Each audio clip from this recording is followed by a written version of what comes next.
Aktiviti 9.4, mengkaji nilai tenaga dalam sampel makanan.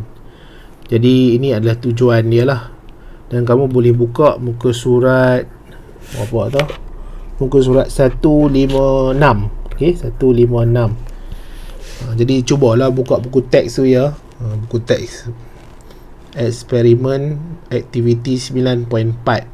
Jadi pernyataan masalah dia, apakah sampel makanan yang mempunyai nilai tenaga paling tinggi.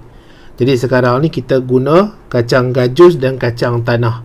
Jadi sepatutnya ramalan awal kita berdasarkan kita punya pengetahuan, kita kata kacang gajus ni mempunyai kandungan tenaga yang lebih tinggi berbanding kacang tanah. Jadi ada radas, ada bahan, ada pemboleh ubah. Dimanipulasikan adalah jenis makanan, iaitu yang melibatkan kacang tanah dan kacang gajus.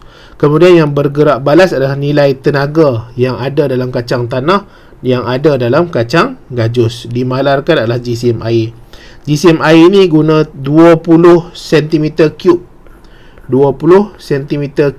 Tapi dalam formula tu nanti kita kena tukarkan dia kepada gram. Jadi 1 cm3 air dia bersamaan lah, lebih kurang dia punya ni bersamaan, ataupun simbol ni kita panggil approximately equal, hampir sama dengan 1 gram berat dia. 1 cm3 air dia lebih kurang 1 gram berat dia. Ini untuk air lah ya. Jadi ini kita set upkan lah eksperimen dia. Kat bawah ni ada kacang. Okey, warna apa ya, warna merah lah. Kat bawah ni ada kacang, besarkan sikit. Kat bawah ni ada kacang. Jadi kita bakar lah kacang tu. Jadi bila kita bakar kacang tu, dia ada tabung uji atau tabung didih. Tabung didih lah kita guna sebab melibatkan pembakaran kan. Dalam ni ada air. Dalam ni ada air. Kemudian ada termometer.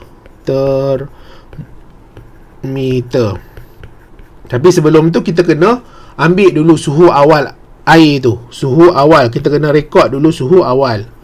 Berapa suhu awal air? Contohnya 20 darjah Celsius. Kemudian kita buat pembakaran. Kena pembakaran lengkap sampai habis dah padam dah. Okey, sampai habis dah padam dah pembakaran tu, barulah kita catat suhu akhir. Okey, suhu akhir. Contohnya kita nampak kat termometer tu suhu akhir dia 36 darjah Celsius. 36 darjah Celsius. Jadi kita kena tolak lah suhu akhir, tolak suhu awal. Jadi kita dapatlah peningkatan suhu tu atau kenaikan suhu tu. Jadi eksperimen dia kena jalankan lebih kurang macam ni sajalah. Dan kamu boleh baca lah nombor 1 sampai nombor 10 ni. Dan kita dah kalau guna kacang tanah, kita boleh ulang guna kacang gajus. Ya, kacang gajus. Jadi ini adalah keputusan dia. Kacang gajus, jisim dia adalah 0.72, 0.54. Suhu awal air adalah 30. Suhu akhir kita dapat 92, 74. Kemudian kenaikan suhu kita ada 62, kita ada 44. Okey. Jadi kita tolaklah suhu akhir tolak suhu awal. 92 tolak 30, dapatlah 62. Betul lah ini ya. Jadi ini 74 tolak 30, 44. Jadi sekarang ni kita nak kira berapa nilai tenaga. Jadi nilai tenaga ni apa ni, kita ada formula dia. Jadi formula dia apa? Jisim air, okey, dalam gram lah, darab dengan 4.2 Joule negatif 1. Yang ni memang normal standard. Jadi memang adalah standard yang digunakan dalam penilaian nilai tenaga makanan. Lepas tu darab dengan peningkatan suhu air dalam degree Celsius ya. Dalam degree Celsius, bahagi dengan, kita kena bahagi dengan jisim sampel makanan dalam gram, darab dengan 1000 dalam gram ya. Kalau kamu nampak dia bagi dalam kilogram, kamu kena tukar jadi gram. Jangan biar dia dalam kilogram, nanti kamu akan dapat jawapan yang salah. Jadi macam mana nak kira? Jisim air ada berapa? Ada 20. Okey, jisim air 20 ni kita guna 20. Okey, jisim air 20 darab dengan 4.2 darab dengan peningkatan untuk kacang tanah dulu 44. Okey, 44 ni. Kemudian bahagi dengan jisim kacang tanah berapa? 0.54 darab dengan 1,000. Okey, darab dengan 1,000.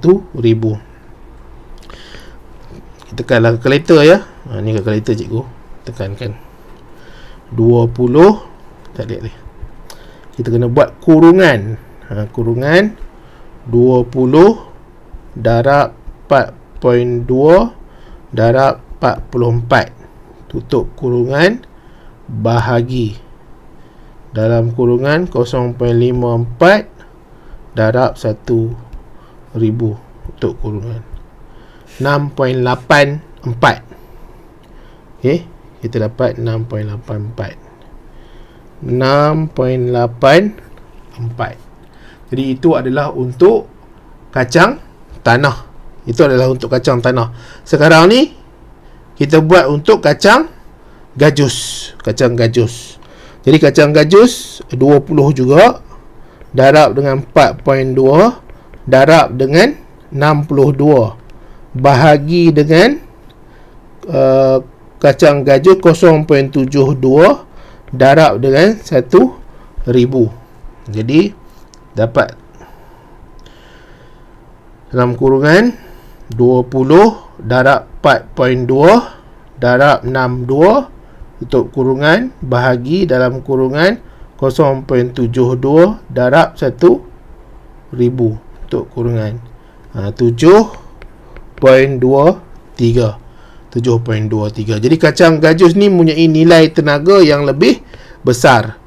Okey, dia mempunyai nilai tenaga yang lebih besar. Mudah saja kan? Perbincangan. Nilai tenaga kacang berubah-ubah mengikut jenis kacang. Kita ada kacang badam, kacang gajus, kacang tanah, kacang kuda kan? Kacang apa lagi? Banyak jenis kacang lah. Kacang bunga matahari, kacang jugalah kan. Kedua-dua jenis kacang mempunyai nilai tenaga yang tinggi kerana kandungan lemak dan karbohidrat adalah tinggi. Jadi dalam kacang ada lemak kan. Kacang kadang-kadang orang buat minyak juga ya. Contohnya minyak kacang tanah. Ada minyak kacang tanah. Okey, dia daripada kacang. Kacang gajus mempunyai nilai tenaga yang lebih tinggi, kandungan lemaknya lebih tinggi. Kesegaran kacang boleh mempengaruhi nilai tenaga kacang. Semakin lama kacang disimpan, semakin kurang simpanan lemak dan karbohidratnya. Oleh itu, nilai tenaga semakin rendah. Keputusan tidak dipengaruhi oleh saiz kacang yang digunakan kerana nilai tenaga jumlah per gram makanan itu. Okey. Kesimpulan kacang gajus mempunyai nilai tenaga yang lebih tinggi berbanding dengan kacang tanah. Okey, itu adalah untuk aktiviti 9.4 mengkaji nilai tenaga dalam sampel makanan. Jadi, yang ini kena faham lah. Okey, yang ini kena faham. Sebab apa? Yang ini kadang-kadang ditanya juga dalam kertas satu. Dia minta kamu kira nilai tenaga dalam makanan. Ya, jadi kena faham macam mana nak kira.